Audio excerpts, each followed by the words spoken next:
Hello, I'm Blackbird, and this is a free-to-play guide to all the servants within the Archer class. This is not intended to be an exhaustive and in-depth review of each servant. Rather, this is intended to give more of a broad overview of all the potential free-to-play servants, defined as 3-star or lower, in Fate Grand Order North America, with some relevant notes and information about each. Should you wish for a more thorough look at some of the top options, some of these servants, such as Uriel, have videos about them elsewhere on YouTube, such as Uriel's Breakdown in a video by G&A Reviews. I'll start with the best free-to-play archer options. The first is Robin Hood. He is one of the most easily accessible boss killers in the game. His stats aren't amazing, and his passes aren't either, but it is a combo between one of his skills and his noble phantasm that earns Robin a second look.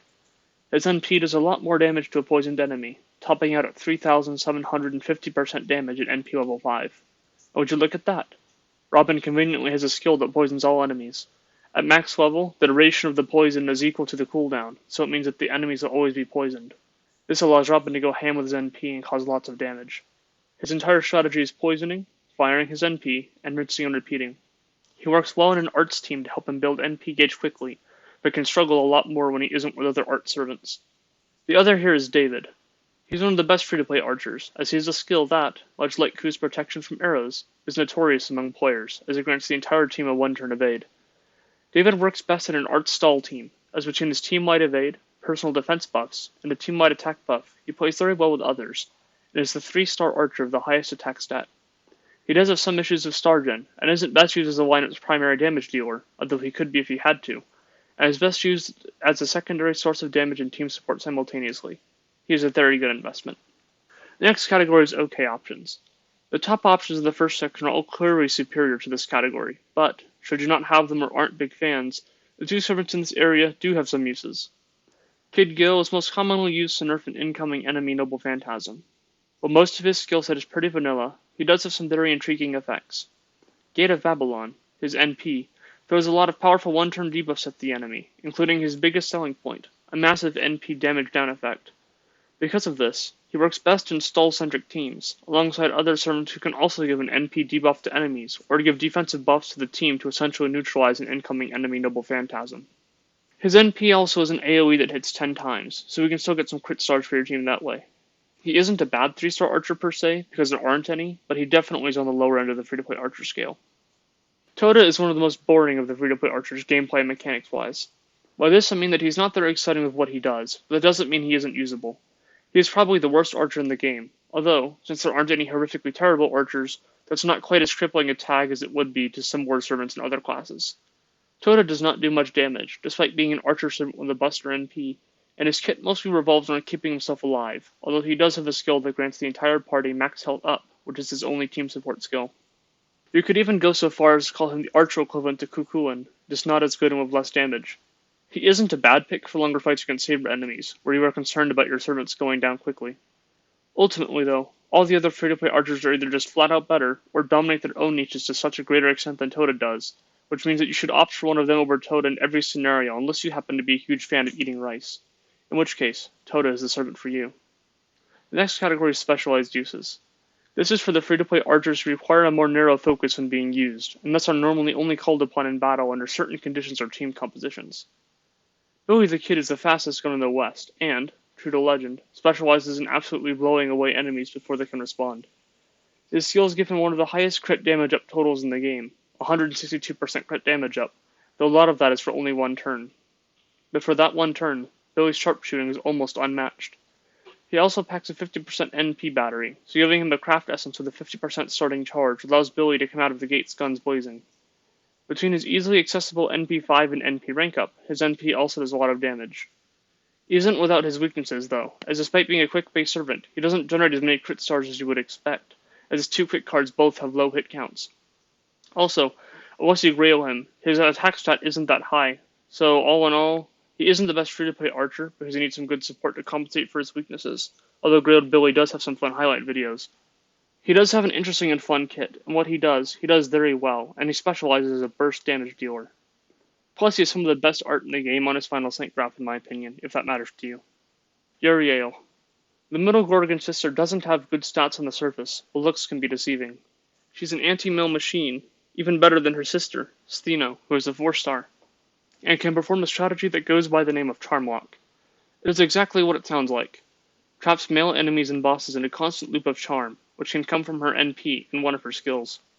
She also gets meter damage bonuses on her NP against males. Her passive abilities also make her resist most debuffs thrown at her, and boost her damage to make it greater than it appears on paper. Altogether, she is one of the best free-to-play servants of any class for her ability against males, and, while not excellent against non-males, still isn't a bad choice there either, although she does get surpassed by David and Robin in those scenarios, in terms of damage. And for certain boss fights, especially in places like Camelot and the pseudo-singularity of Agartha, she is nigh on required if you don't have a high-end roster, and if you want to avoid having to use command seals to bail out your team. All in all, she's one of the best cheap investment art servants damage dealers that there are in the game. Arash is the last servant in this category. If you look up Nuke in the dictionary, you'll find a picture of him there. His passive and stats are completely irrelevant. Arash is here to do one thing and one thing only: fire off his NP to clear a wave of enemies and then die. His AoE NP is ridiculously powerful, hitting single target NP level of damage at NP 5, which is very easy to achieve, and kills him as part of its effects. He has a small NP battery, so you should be running either Arash with either Kaleidoscope or whatever your closest equivalent happens to be. His entire purpose is to clear a wave when farming, then die and step aside so another servant of yours can enter the fight. Just plain bad. The name of this category explains itself. Under no circumstances should you be using any of these servants in your roster if you have any alternative whatsoever. I don't have any servants in this tier, actually. Toda comes closest, but, as previously mentioned, he isn't horrifically bad, just lackluster. That moves us to the fifth and final category, that of Not Out Yet. Not Out Yet consists of two servants. William Tell. He's a 3-star archer added to friend summon after his banner, and he is released of one of the Lost Belts. He's a powerful arts archer, whose skills all synergize very, very well, and is very heavily skewed towards offense. He has no survivability skills, as his kit is entirely focused on dealing damage. He's very straightforward, and a good servant, who immediately competes with Uriel, David, and Robin as the best free-to-play archer in the game. He is best used running point as the damage dealer in an arts team, and comes out roughly June 2021. Paris is the other servant here, and the man responsible for starting the Trojan War comes out August 2021. He's not a bad option as a 2-star quick-based archer. He can output high damage for one turn, but after that, he doesn't really do much, and you want to get him out of the way one way or another to make room for another servant. He does have a buff removal, and his attack and damage aren't that far below the 3-star archers, but he does have less health as he's a 2-star. All in all, he is somewhat similar in skill set and usage to Arash, as they both have an NP battery that can let them NP turn 1 with a Kaleidoscope, or max limit broken imaginary element. Arash's NP is an AoE and Paris is a single target, so Paris can output higher damage to one enemy, but Arash is still probably better overall, because he kills himself with his NP, so there's no need to use someone like Chang Gong to kill him, or hope the enemy targets Paris with a random crit. Paris isn't a bad option by any means within his niche, but Arash has the one-turn AoE burst roll covered, and while Paris can compete with the best free-to-play archers damage-wise for one turn, he doesn't bring much after that. In conclusion, this was my stab at providing some clarity and guidance to the mass of free-to-play accessible archers, and, as previously mentioned, it is not intended to be an all-encompassing look into each servant. Knowledge of the servants mentioned came from a variety of sources, including, but not limited to, personal experience, talks with other players, and analysis on GamePress. In the meantime, I hope you'll have a great day, and enjoy Fate Grand Order.